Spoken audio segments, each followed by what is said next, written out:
Gloria a Dios. Sigue aplaudiendo al Señor así como está de pie, mi hermano. Aleluya. Gloria a Dios. Gloria a Dios. Aleluya. ¿Cuántos son del ejército de Dios? ¿Cuántos se enlistó en este ejército glorioso? Desde que llegó a los pies del Señor, ¿verdad? Desde que le revelaron que Él es el general en jefe de los ejércitos. Aleluya. Gloria a Dios. Démosle un aplauso a nuestro general. Aleluya. Gloria a Dios.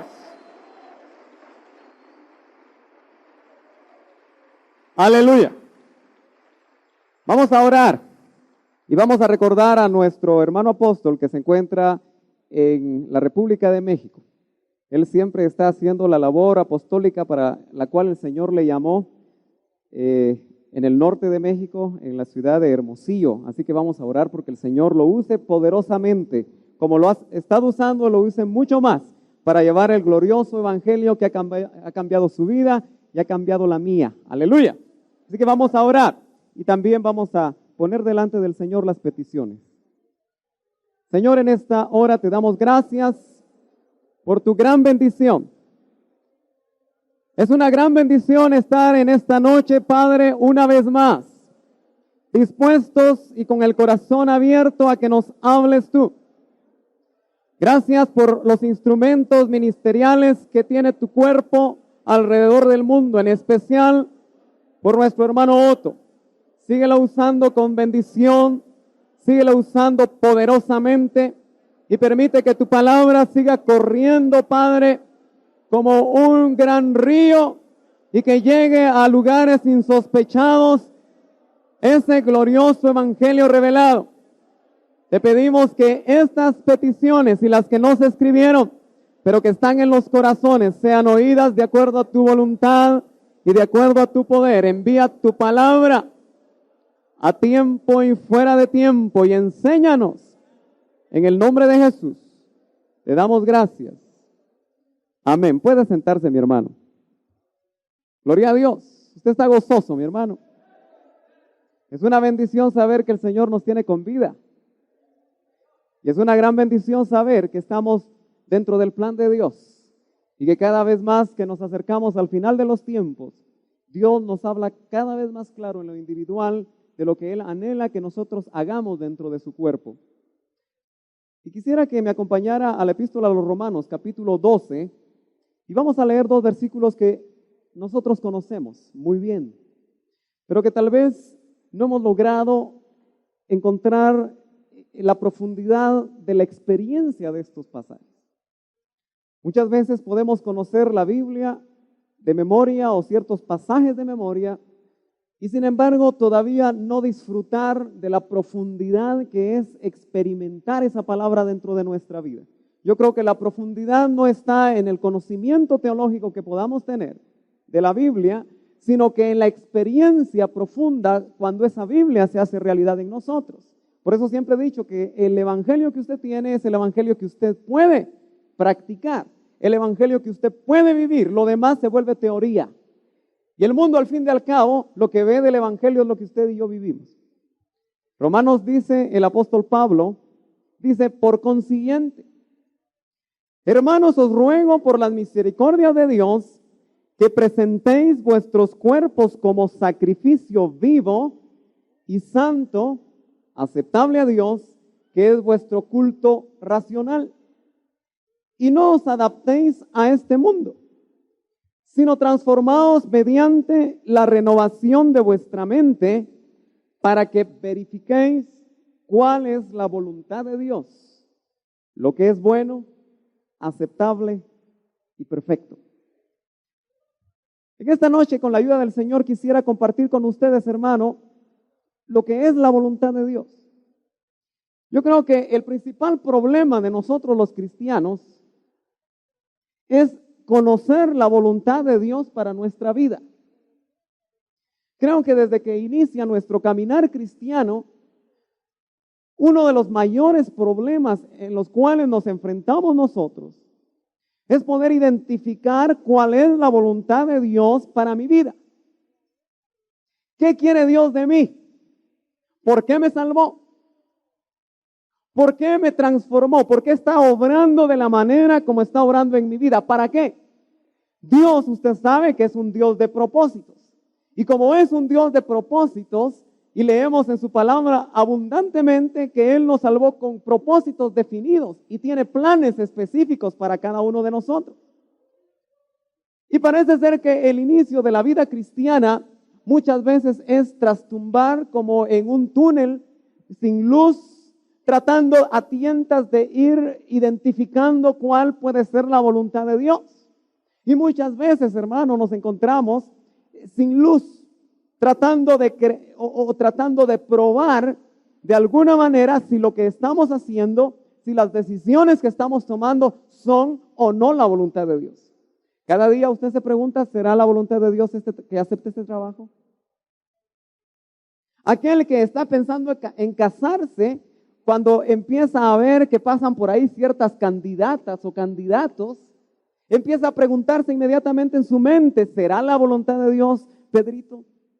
¿O será la voluntad de Dios Juanito? ¿O será la voluntad de Dios Marita? Y cada uno de nosotros, hermano, estamos constantemente preguntándonos cuál es la voluntad de Dios. Yo espero que usted le haya preguntado al Señor si era la voluntad de Dios con quién se casó. Claro, si usted estaba ya en el Señor. Pero cada decisión de la vida cotidiana que usted fuera muchas veces del templo, tenemos que hacer, nos hace pensar, ¿será la voluntad de Dios? ¿Cuántos aquí anhelan agradar a Dios? Bueno, los que no levantaron la mano, yo sé que no lo hicieron porque vienen cansados. Tal vez tuvieron que hacer algún trabajo muy fuerte y tienen cansada la mano, pero yo sé que todos anhelamos agradar a Dios. Amén. Yo sé que usted está aquí porque quiere conocer la voluntad de Dios, quiere conocer lo que Dios quiere que haga en su vida, y para que usted lo pueda hacer, anhela agradar a Dios. Sin embargo, muchos cristianos no agradamos a Dios porque no hacemos su voluntad. Y no hacemos su voluntad porque no la conocemos. Sencillamente no la conocemos. Y es que lo tremendo de conocer la voluntad de Dios es que tiene que ver mucho con las voces que pueden llegar a nuestro corazón. Usted sabe que en el huerto del Edén podemos identificar 3 voces. Y esas 3 voces nos hablan también del huerto de nuestra vida, nuestro corazón, el centro de nuestra personalidad, de quién somos, la esencia de nuestro ser. Y usted recordará que Adán pues tenía su propia voz, la voz de Adán, la voz del hombre. Pero también escuchaba la voz y escuchó lamentablemente la voz de su esposa, pero que era en realidad la voz del engañador, que usó de instrumento para llevarle otra voz. Es decir, entonces, que en el huerto también se identificaba una segunda voz, que era la voz del diablo, o la voz de la serpiente, del instrumento del enemigo que estaba siendo usada, pero que era una voz extraña, era una voz falsa, era una voz engañosa. Pero también, y gracias a Dios, Adán también oía la voz de Dios. De esa misma manera, en nuestro corazón, Dios nos quiere hablar a través de su Espíritu. Y desde que el Señor, usted y yo llegamos a Él, dio su Espíritu para que Él nos guiara, porque dice que Él os guiará a toda la verdad. Y entonces Él es nuestra guía por excelencia. Por eso es que usted y yo diariamente anhelamos buscar la guianza del Espíritu Santo, porque queremos oír la voz de Dios. Y el Espíritu Santo nos quiere hablar, quiere trasladar lo que el apóstol Pablo dijo, que no es más que solo el Espíritu dice que puede conocer lo profundo de Dios y lo puede trasladar a nosotros por revelación. Pero tristemente, hermano, y le digo tristemente, porque eso se da, nosotros los cristianos no hemos aprendido a discernir esas 3 voces. Y dice la palabra que el diablo se viste como ángel de luz. Eso quiere decir que el diablo de alguna manera trata de imitar la obra del Espíritu Santo en la guianza de nuestras vidas. Y de alguna manera la voz de Él muchas veces puede llegar a nosotros como que si fuera la voz de Dios. Y es por eso que muchos hermanos, a veces en decisiones cruciales de su vida, un día, posiblemente durmiendo en su casa, tienen un sueño. Usted sabe que Dios puede meterse en el canal de los sueños. Y que puede utilizar, por ejemplo, ángeles que se metan en... Usted notará cómo un ángel se metió en el sueño de José. Cuando José estaba meditando en su corazón, así se haber acostado, y a su esposa estaba encinta. Y no era de él. Y estaba muy preocupado porque había un desposorio. Usted conoce muy bien en los detalles. Y dice que Dios en sueños hizo que un ángel se metiera en los sueños, en las vibraciones del sueño de José, para llevarle un mensaje. Eso quiere decir que si de parte de Dios eso puede pasar, también dependiendo qué usted tenga en su mente y que haya estado meditando y cómo haya abierto puertas, también el enemigo podría incursionar aún en nuestros sueños. De tal forma que puede causar impresiones en nuestra vida que creamos que aquella impresión con la cual nos despertamos puede ser un plan de Dios. Y como el enemigo es un estratega muy bueno, y como el enemigo de alguna manera conoce nuestras debilidades, porque muchos de nosotros en nuestro actuar demostramos o le demostramos en qué somos débiles. Aquel que no puede dejar de llevarse los lápices de la oficina, que no le pertenecen, lógicamente aquellos espíritus que están alrededor de él, que son emisarios del enemigo, van a notar que tiene algo que llaman cleptomanía, ¿verdad? Pero que tal vez en puro chapín podríamos decir la maña de robar. Pero de alguna manera hacemos evidente nuestras debilidades. Y de acuerdo a eso, muchas veces hay hermanitos, y todos creo que de alguna manera hemos pasado por experiencias en nuestro caminar cristiano, donde de repente nos despertamos, el Señor me quiere que vaya a predicar a la China. Y como dice nuestro hermano Otto, todos tienten llamado a todos lados, menos al jute, ¿verdad? Y muchas veces, hermano, ese sentir que parece muy bueno, porque es bueno ir a predicar a la China, pero no a la China de la esquina, ¿verdad? De la vuelta de su casa, no, que le dicen la China, no estamos hablando, estoy hablando del país, gloria a Dios. Pero ese sentir es bueno. Si usted ve, el Señor nos manda a ir y hacer discípulos a todo el mundo y predicar el evangelio, etc. Mas, sin embargo, esa persona con un buen sentir, pero si esa primera impresión en su vida hace que inmediatamente deje el trabajo y hace que inmediatamente venda todo lo que tiene y junta y compra el pasaje que debe ser tan caro y se va a la China, sin primero analizar bajo las cubiertas ministeriales que Dios le ha dado, sin realmente saber si es ese sentir o ese sueño o esa impresión que tuvo realmente era la voluntad de Dios, sino que de una manera muy rápida y muy emocional tomó la decisión porque creía que era de Dios. Puede ser que ya en la China le vaya muy duro. Y que tal vez ella diga, bueno, no era la voluntad de Dios porque somos buenos para lanzar nuestros fracasos y endosárselos a Dios. Fíjese que en esto de conocer la voluntad de Dios hay muchos estribillos que manejamos los cristianos. Y yo sé que en esta iglesia no se manejan, por eso voy a tener libertad de poder decirlos. Pero a cada rato dicen esos cristianos que les cuento, es que yo siento que Dios quiere. Es que el Señor me habló. ¿Y cuántos creen que Dios habla? Dios habla hoy. Pero muchos de los pensamientos, de las ideas, de las impresiones, de los deseos, de las intenciones que nosotros le atribuimos a Dios, a veces con ligereza, hermano, no son de Dios. O son nuestras buenas intenciones, o son nuestra manera de razonar acerca de la obra de Dios o acerca de nuestra propia vida espiritual, o sencillamente puede ser un engaño del diablo para hacernos daño. Imagínense usted el hermanito que agarramos y que lo mandamos a la China y que vendió todo. Y que de repente con la fe que tenía allá predicando en la China, hasta vendió el boleto de regreso. Y está difícil venirse a pie desde allá. Va a tener que pedir ride, ¿verdad? Y le va a ser muy difícil. Ahora, hermano, ¿usted no está de acuerdo con que se vaya a predicar? Sí, hermano, pero cuando sea la voluntad de Dios.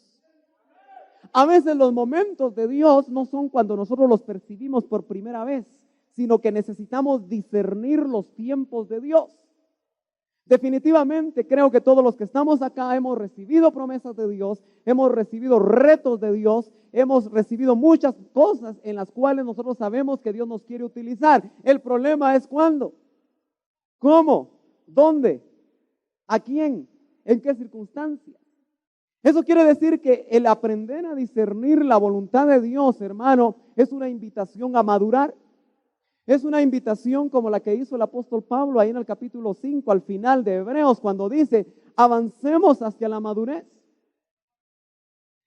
Ejercitemos nuestros sentidos espirituales en el discernimiento del bien y el mal para que podamos realmente comprobar como maduros cuál es la voluntad de Dios.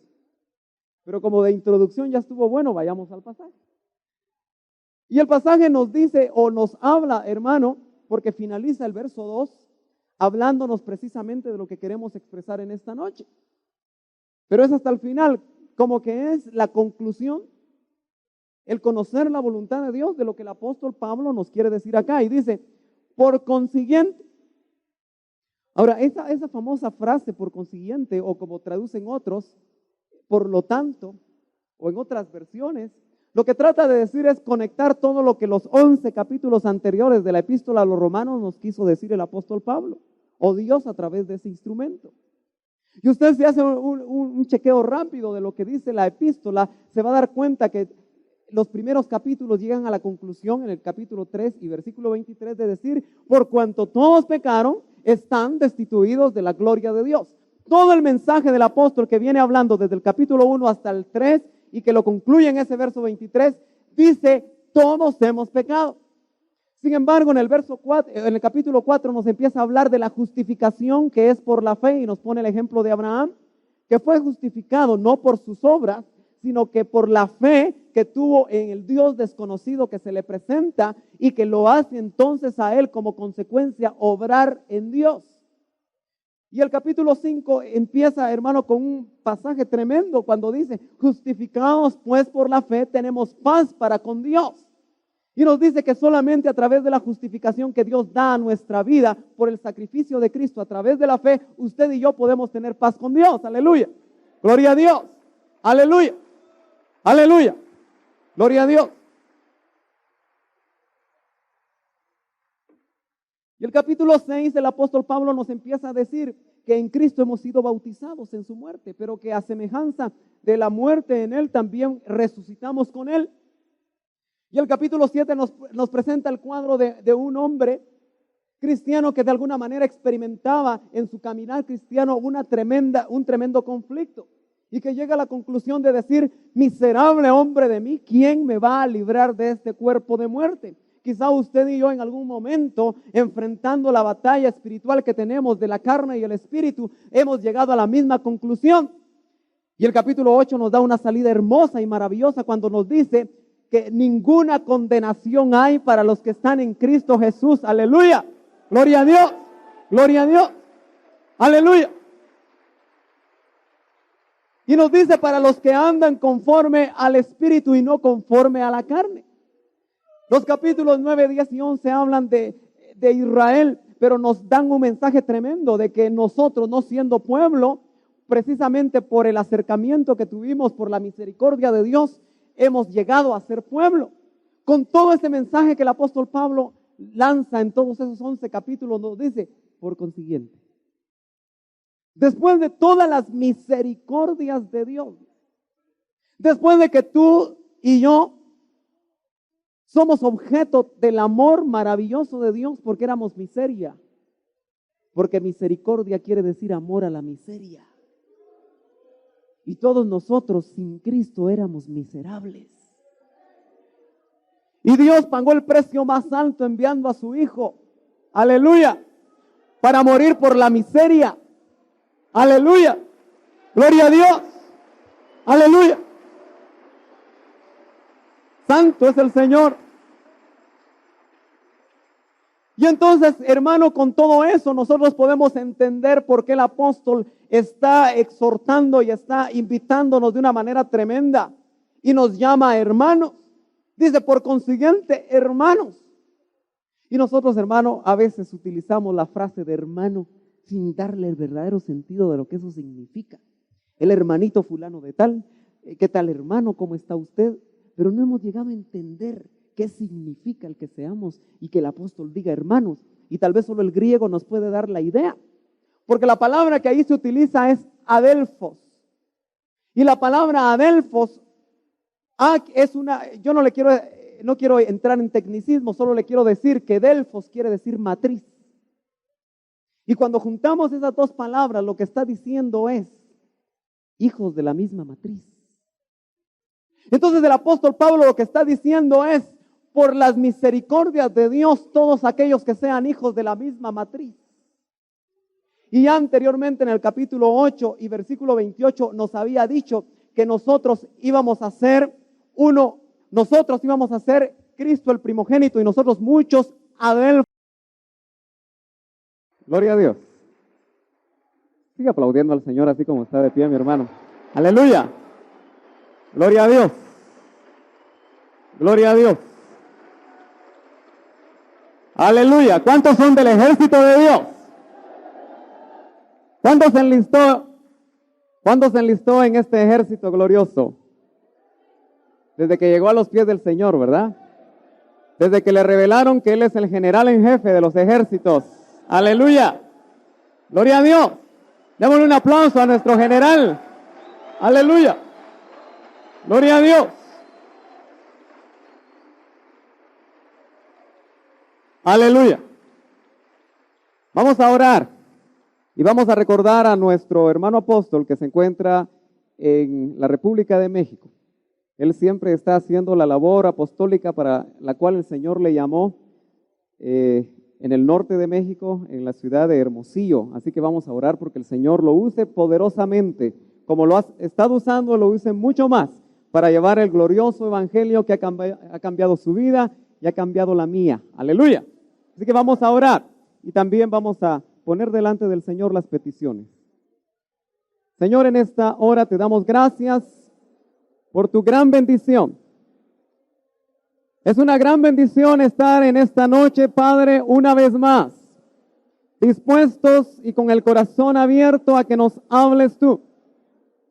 Gracias por los instrumentos ministeriales que tiene tu cuerpo alrededor del mundo, en especial por nuestro hermano Otto. Síguelo usando con bendición, síguelo usando poderosamente y permite que tu palabra siga corriendo, Padre, como un gran río y que llegue a lugares insospechados ese glorioso evangelio revelado. Te pedimos que estas peticiones y las que no se escribieron, pero que están en los corazones, sean oídas de acuerdo a tu voluntad y de acuerdo a tu poder. Envía tu palabra a tiempo y fuera de tiempo y enséñanos. En el nombre de Jesús, te damos gracias. Amén. Puede sentarse, mi hermano. Gloria a Dios. Usted está gozoso, mi hermano. Es una bendición saber que el Señor nos tiene con vida. Y es una gran bendición saber que estamos dentro del plan de Dios. Y que cada vez más que nos acercamos al final de los tiempos, Dios nos habla cada vez más claro en lo individual de lo que Él anhela que nosotros hagamos dentro de su cuerpo. Y quisiera que me acompañara a la epístola a los Romanos, capítulo 12, y vamos a leer dos versículos que nosotros conocemos muy bien, pero que tal vez no hemos logrado encontrar la profundidad de la experiencia de estos pasajes. Muchas veces podemos conocer la Biblia de memoria o ciertos pasajes de memoria, y sin embargo todavía no disfrutar de la profundidad que es experimentar esa palabra dentro de nuestra vida. Yo creo que la profundidad no está en el conocimiento teológico que podamos tener de la Biblia, sino que en la experiencia profunda cuando esa Biblia se hace realidad en nosotros. Por eso siempre he dicho que el evangelio que usted tiene es el evangelio que usted puede practicar, el evangelio que usted puede vivir, lo demás se vuelve teoría. Y el mundo, al fin y al cabo, lo que ve del evangelio es lo que usted y yo vivimos.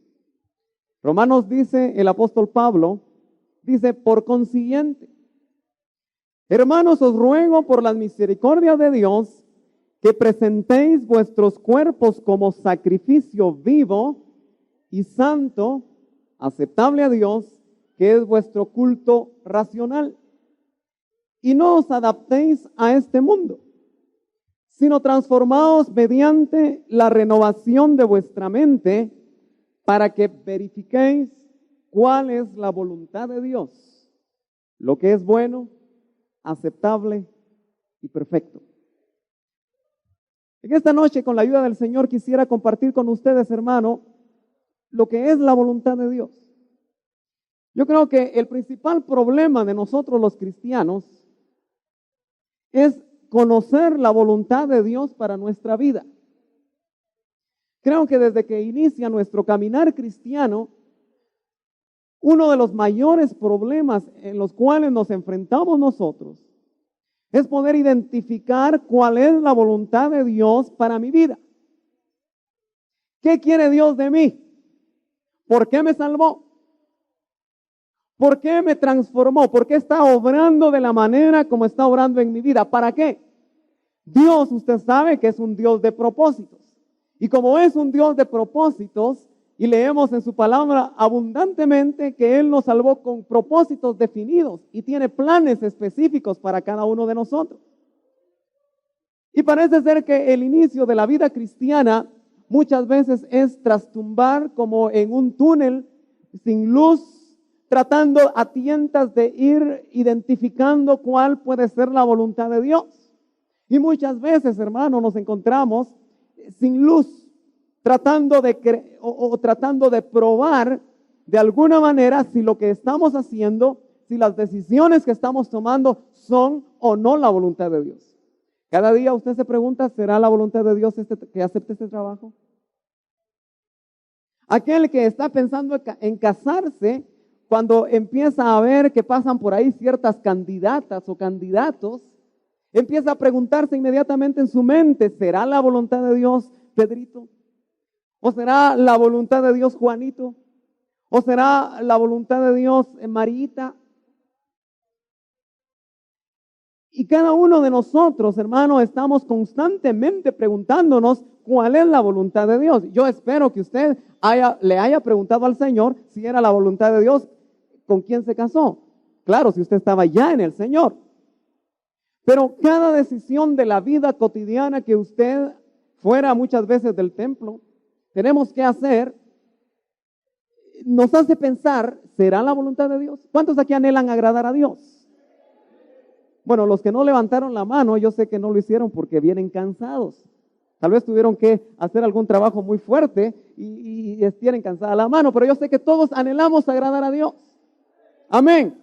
Yo sé que usted está aquí porque quiere conocer la voluntad de Dios, quiere conocer lo que Dios quiere que haga en su vida y para que usted lo pueda hacer, anhela agradar a Dios. Sin embargo, muchos cristianos no agradamos a Dios porque no hacemos su voluntad y no hacemos su voluntad porque no la conocemos. Sencillamente no la conocemos. Y es que lo tremendo de conocer la voluntad de Dios es que tiene que ver mucho con las voces que pueden llegar a nuestro corazón. Usted sabe que en el huerto del Edén podemos identificar 3 voces. Y esas 3 voces nos hablan también del huerto de nuestra vida, nuestro corazón, el centro de nuestra personalidad, de quién somos, la esencia de nuestro ser. Y usted recordará que Adán pues tenía su propia voz, la voz de Adán, la voz del hombre. Pero también escuchaba la voz y escuchó lamentablemente la voz de su esposa, pero que era en realidad la voz del engañador, que usó de instrumento para llevarle otra voz. Es decir, entonces que en el huerto también se identificaba una segunda voz, que era la voz del diablo, o la voz de la serpiente, del instrumento del enemigo que estaba siendo usada, pero que era una voz extraña, era una voz falsa, era una voz engañosa. Pero también, y gracias a Dios, Adán también oía la voz de Dios. De esa misma manera en nuestro corazón, Dios nos quiere hablar a través de su Espíritu. Y desde que el Señor, usted y yo llegamos a Él, dio su Espíritu para que Él nos guiara, porque dice que Él os guiará a toda la verdad. Y entonces Él es nuestra guía por excelencia.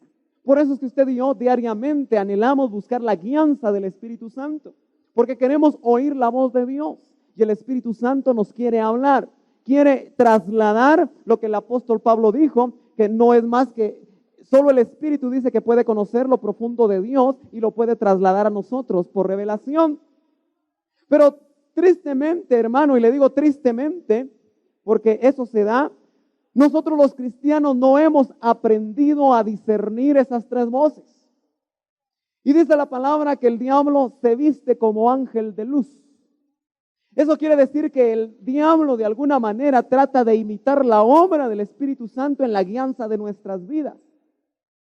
Y de alguna manera la voz de él muchas veces puede llegar a nosotros como que si fuera la voz de Dios.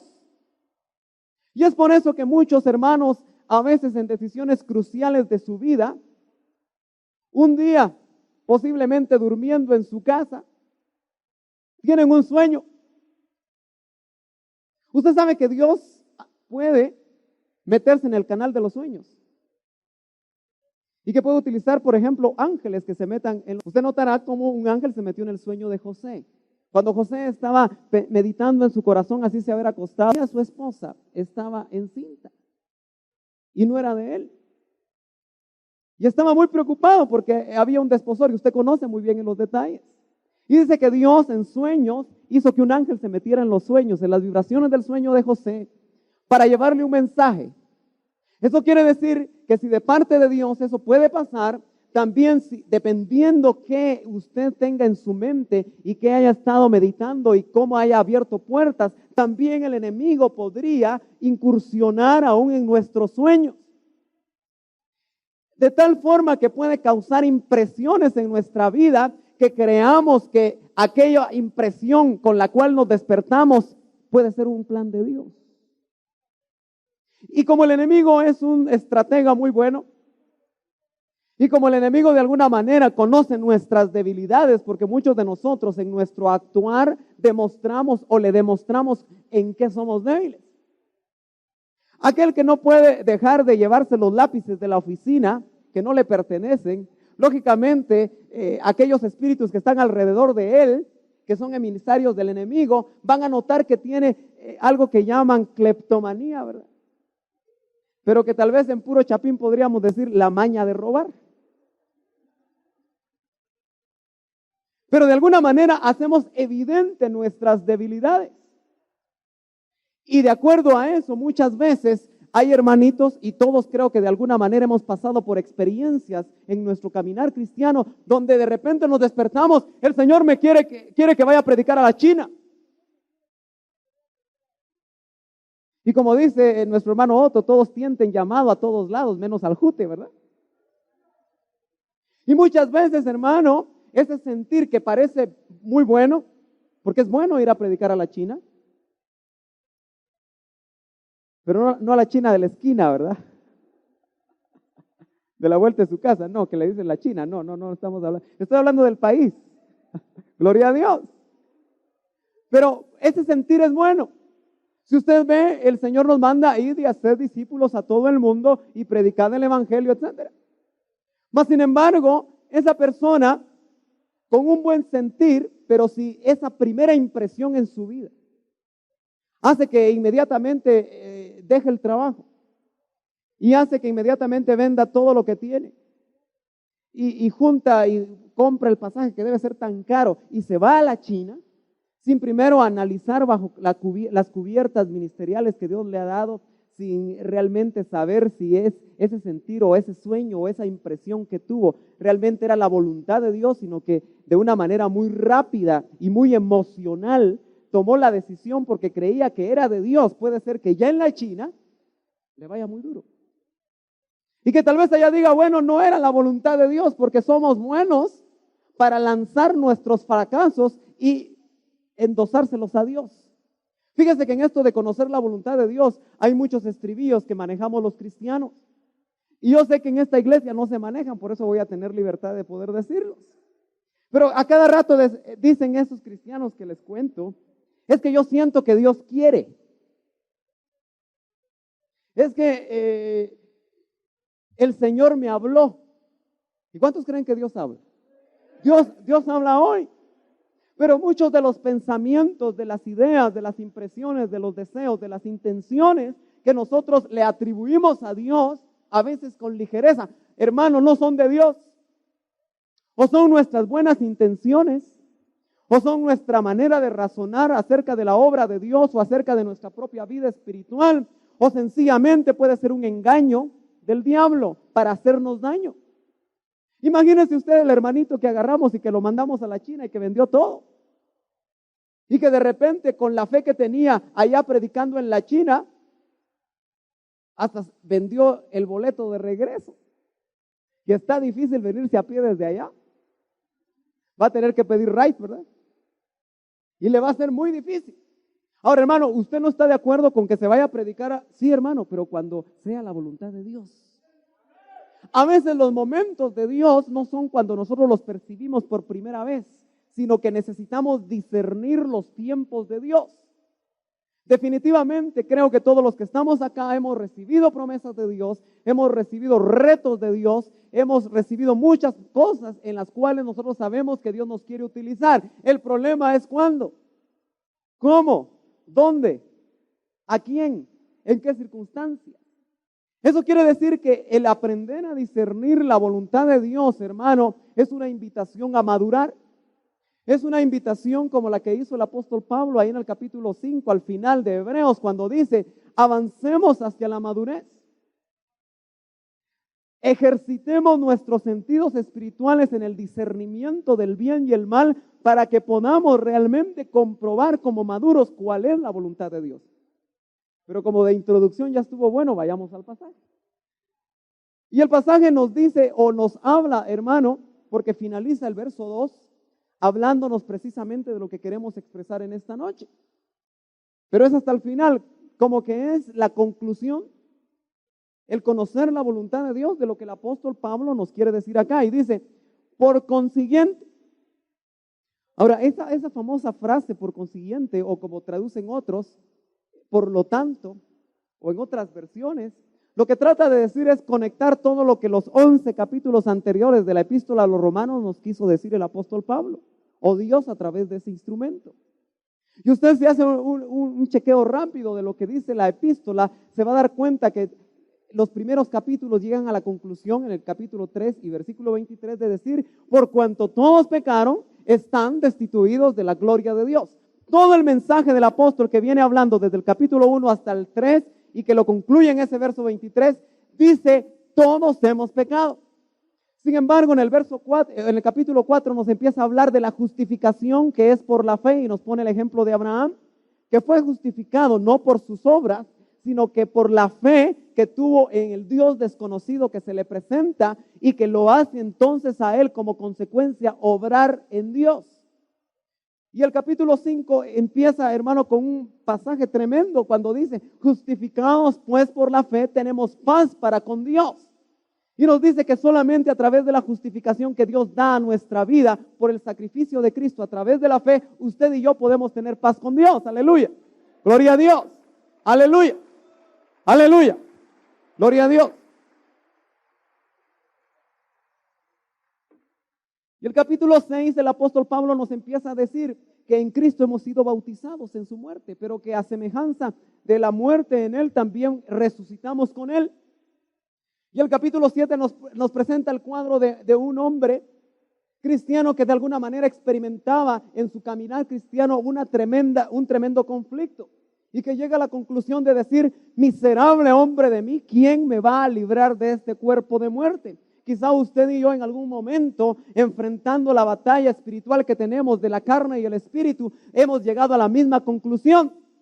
Y el capítulo 8 nos da una salida hermosa y maravillosa cuando nos dice que ninguna condenación hay para los que están en Cristo Jesús. Aleluya. Gloria a Dios. Gloria a Dios. Aleluya. Y nos dice para los que andan conforme al espíritu y no conforme a la carne. Los capítulos 9, 10 y 11 hablan de Israel, pero nos dan un mensaje tremendo de que nosotros, no siendo pueblo, precisamente por el acercamiento que tuvimos, por la misericordia de Dios, hemos llegado a ser pueblo. Con todo este mensaje que el apóstol Pablo lanza en todos esos 11 capítulos, nos dice, por consiguiente, después de todas las misericordias de Dios, Después de que tú y yo somos objeto del amor maravilloso de Dios porque éramos miseria.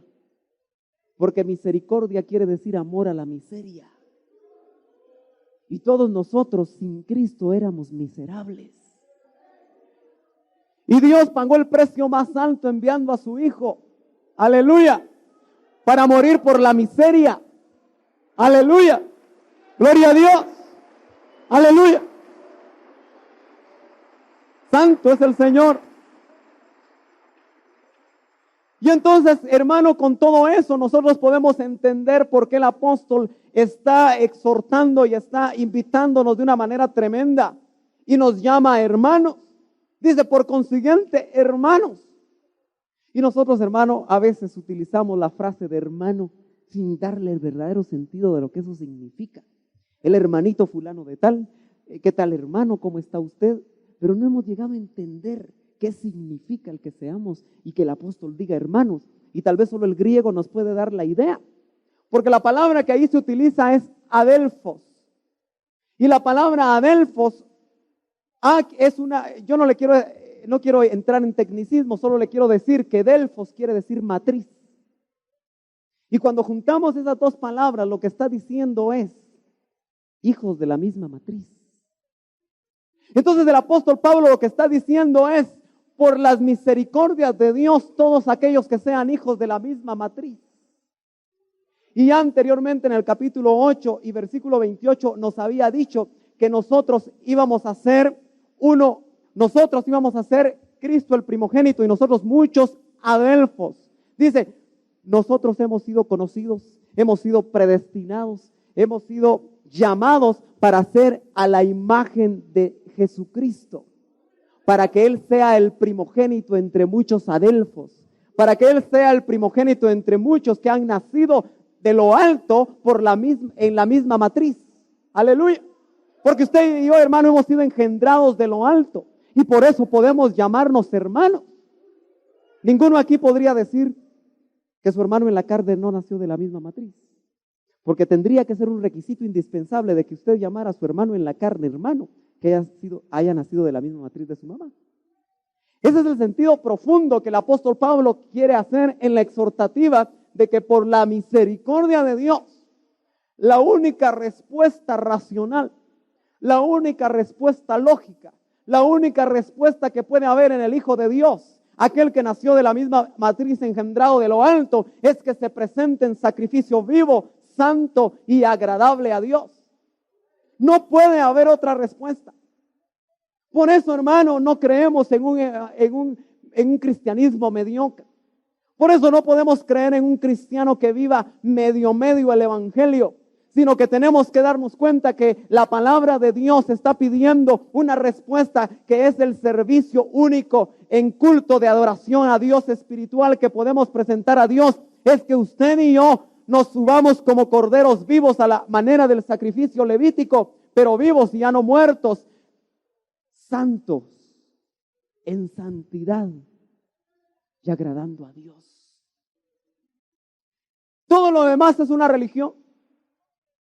Pero cuando usted y yo, como corderos, primeramente nos rendimos, porque la víctima que iba a ser sacrificada en el altar levítico tenía que ser una víctima que primero se tenía que rendir. Y quizá por eso, hermano, el cordero tipifica a esa víctima. Y quizá por eso nosotros debemos ahora ser corderos, porque el Señor mismo dice la palabra que como cordero mudo no abrió su boca para el sacrificio perfecto por el cual usted y yo, hermano, hemos sido salvos. Pero como dijera alguna vez un hermano, a muchos de nosotros nos cuesta rendirnos. Y ese hermano, de una manera muy jocosa, nos contaba, y yo creo que hizo muy gráfica la idea, porque él decía, ¿usted ha visto cómo mueren los corderos? ¿Alguno ha tenido la oportunidad de ver cómo muere un cordero? Alguien que ha vivido en el occidente del país. Si ya lo han visto, parece ser que son animalitos muy mansos.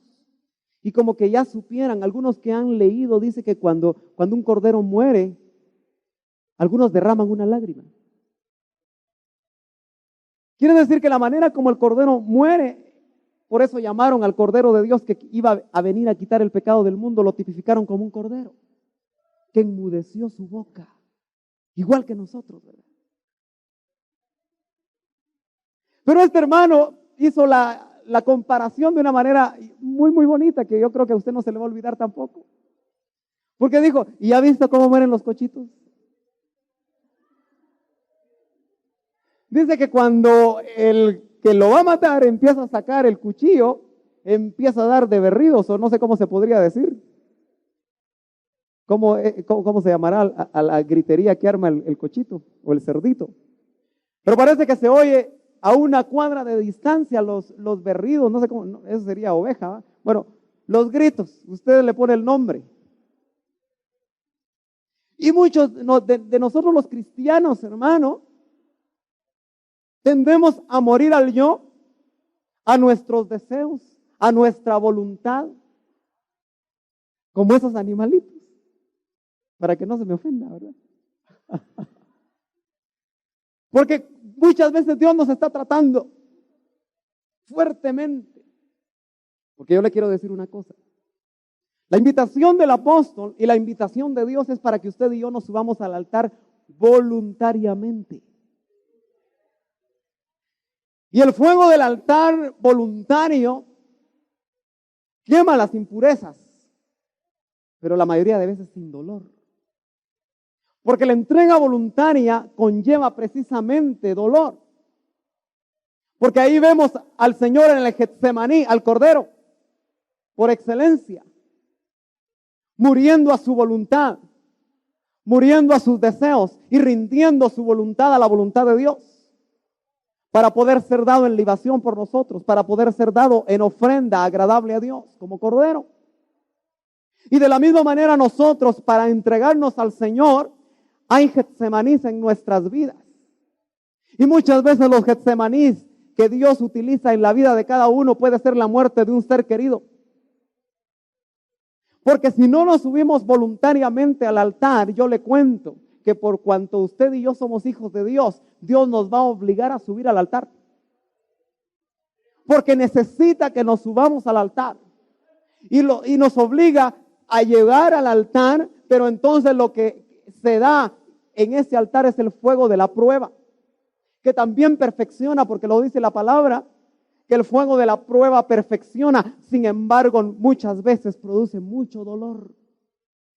¿Cuántos testimonios podríamos oír en esta noche de hermanos que han tenido que decir, tuvo que morir mi esposo para que yo conociera al Señor? Tuvo que morir mi hijo para que yo conociera al Señor. Tuve que perder un brazo, tuve que perder una mano, tuve que perder una pierna, tuve que perder todos mis bienes para que yo conociera al Señor. El pródigo tuvo que perder todo lo que tenía para poder llegar de vuelta a la casa del Padre. Y muchas veces nosotros, hermanos, en el fuego de la prueba que duele, que es muy fuerte, el Señor nos motiva de una manera un poco más fuerte a subirnos al altar, porque es el único culto racional, la única respuesta que usted y yo podemos dar a Dios, hermano, siendo santos y agradables a Dios. Aleluya. No puede haber otra respuesta. Aleluya. Gloria a Dios.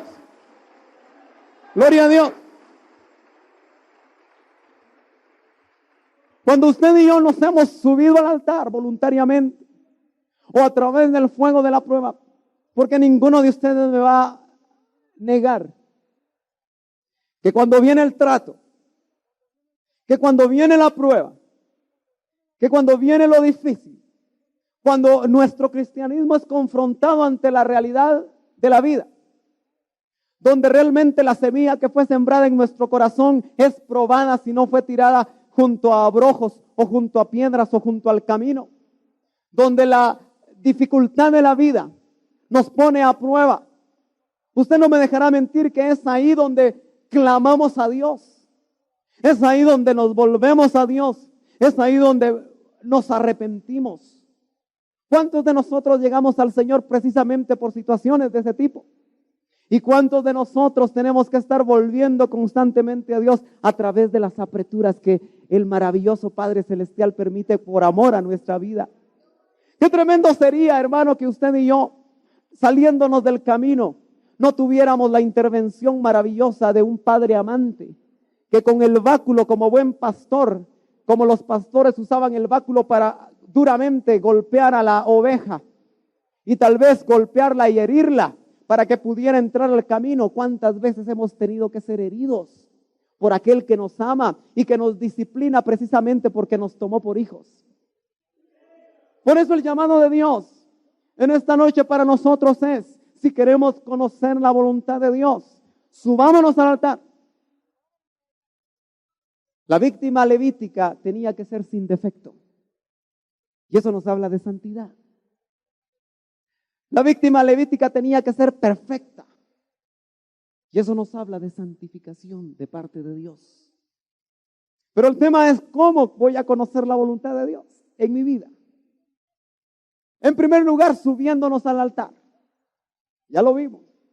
Voluntariamente o nos van a llevar de acuerdo al plan de Dios. Pero ahora dice, no os adaptéis a este mundo. Y sabe usted que el sistema, porque aquí este mundo no se refiere, hermano, al globo terráqueo, sino que se está refiriendo al sistema dominado por el príncipe de este siglo. Y usted sabe que este sistema, hermano, cada vez está más tremendo, más corrompido. Y tarde o temprano, aquellos que sin ser de este mundo estamos en el mundo, tenemos que tomar decisiones si nos adaptamos o no nos adaptamos a este mundo. Y cuando a veces empezamos a especificar qué es no adaptarse a este mundo, nos tildan de legalistas. Porque lógicamente este sistema tiene modas. En el mundo, sin ser de él, tenemos que tomar decisiones. Y el apóstol Pablo dice a aquellos que querramos conocer la voluntad de Dios, no se conformen, no tomen la forma de este sistema. Es, hermano, como que hubiera un tremendo molde. ¿Cuántos hicieron en primaria figuras de yeso? ¿Cuántos? Todos, ¿verdad? Y siempre se necesitaba un molde. Y a través de ese molde usted podía sacar 100, 200, 300, las que usted quisiera, figuras iguales. Y este sistema tiene un molde. Esa es la idea que nos trata de dar la palabra. El enemigo ha establecido un molde, cómo debe ser el hombre. Y por eso la sociedad de consumo en la que vivimos a través de los medios de comunicación nos dicen cómo debe ser el hombre. Tiene que usar calcetines Pierre Cardin. Tiene que usar, si usa jeans, tienen que ser, ¿de cuáles? ¿Ustedes que saben de eso? Pero nos habla de marcas, nos habla de valores. El hombre de hoy tiene que fumar. ¿Sí, verdad? Eso es lo que nos presentan como modelos. La mujer de hoy tiene que estar a la moda. Tiene que subir la falda y bajarla de acuerdo a la medida de la moda. Ese es el molde del mundo. El molde del mundo nos dice cómo cortarnos el cabello. ¿Verdad que sí? A veces hay unos moldes bien feos. Porque parecen unos penachos así que parecen de aquellos soldados romanos que presentan en los días de Semana Santa, ¿verdad? Todos rapados por aquí y solo el penacho aquí. Y de colores. Ese es el molde del mundo. Y hay algunos hermanos que dicen, no, yo no voy a hacer como ellos para ganarlos a ellos. Pretextos quiere la vida, ¿verdad? Y de alguna manera el apóstol Pablo nos llama a no meternos en ese molde para no ser iguales. Hermano, yo creo que el cristiano hasta debería de caminar diferente. ¿Verdad que sí? Se debería sentir en su presencia algo diferente. Por eso el apóstol Pablo hablaba de un olor de vida y un olor de muerte. ¿Qué es lo que sienten en tu trabajo, tus compañeros de trabajo? Un olor de vida, un frescor de una vida que está produciendo en sí misma la voluntad de Dios, o un olor de maloliente, no porque no se bañó. Aunque ahora a veces es difícil bañarse todos los días, ¿verdad? En ciertas colonias no llega el agua y está muy cara. Es un olor de vida el que el Señor nos llama a que nosotros demos, no conformándonos a este siglo, a este molde. Por eso es glorioso saber que el Señor ha movido corazones para que la educación secular aún de nuestros hijos salga del molde secular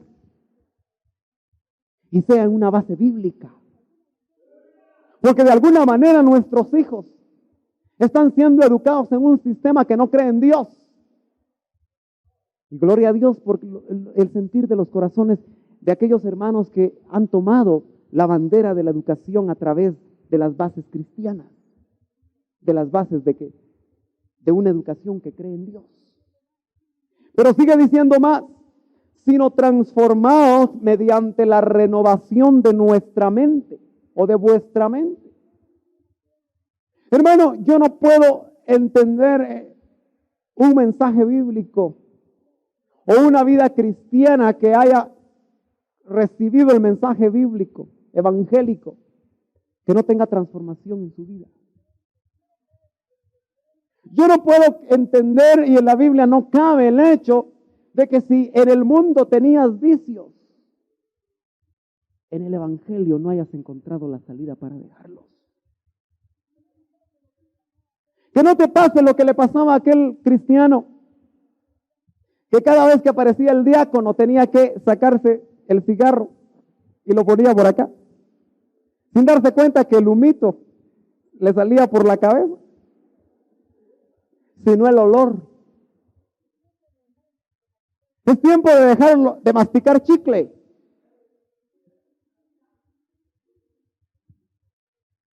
Legalista vino el hermano. Porque si el poder del evangelio no ha llegado a nuestras